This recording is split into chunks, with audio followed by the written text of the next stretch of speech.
రాష్ట్ర అభివృద్ధి ధ్యేయంగా టీడీపీ జనసేన బీజేపీ కూటమి ముందుకు సాగుతుందని పాయకరావుపేట నియోజకవర్గం టీడీపీ అసెంబ్లీ అభ్యర్థి బంగలపూడి అనిత అన్నారు. నక్కపల్లి మండలం జానకయ్యపేట గ్రామంలో బీసీ సమ్మేళనం కార్యక్రమాన్ని నిర్వహించారు.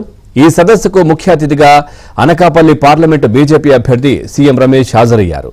ఈ సందర్భంగా కూటమి పార్టీల నేతలు గ్రామంలో ఇంటింటా ప్రచారం నిర్వహించారు.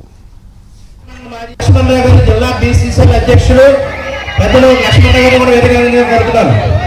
అలాగే ఉరుకుట్ల వెంకటరమణ గారు, ఎక్స్ సర్పంచ్ శివరాంపురం, అలాగే బృందా సింహాచలం గారు ఈ రోజు కార్యక్రమానికి ఇచ్చేసిన పెద్దలు గౌరవ సభాధ్యక్షులు బృందా శ్రీరామరావు గారు వేదికగా కోరుతున్నాను. అలాగే దేవ సత్యనారాయణ గారు. స్వర్గీయ నందమూరి ఎన్టీ రామారావును దైవాంశ సంభూతినిగా భావించే యాదవ సామాజిక వర్గానికి జగన్ ప్రభుత్వం ఏం చేసిందని అనిత ప్రశ్నించారు.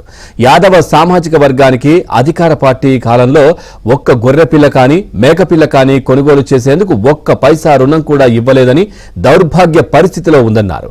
ఇక రెడ్డి సామాజిక వర్గానికే అధిక ప్రాధాన్యం ఇచ్చే జగన్ పాలన సాగించారని సీఎం రమేష్ ఆరోపించారు.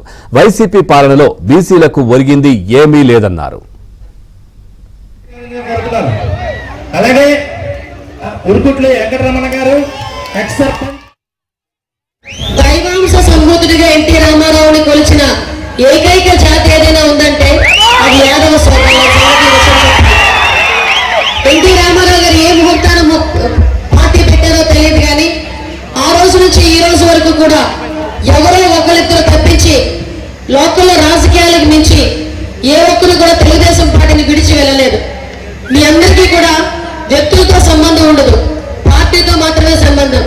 ఈవీఎం బాక్స్ లో సైకిల్ గుర్తు కనిపించగానే పోటీ చేసేది ఎవరైనా అనవసరం, ఓటు మాత్రం సైకిల్కే వేస్తామని చెప్పి మీ అందరికీ కూడా.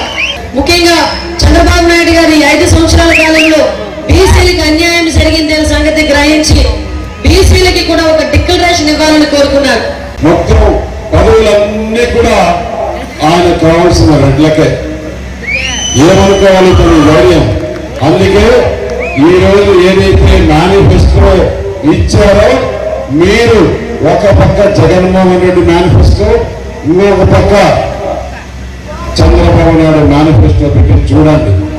దాంట్లో కూడా బీసీలకు మొత్తం ఏ విధంగా చంద్రబాబు నాయుడు గారు ఈ కూటమి ప్రకటించిందో ఒకసారి మీరు చూడాలి.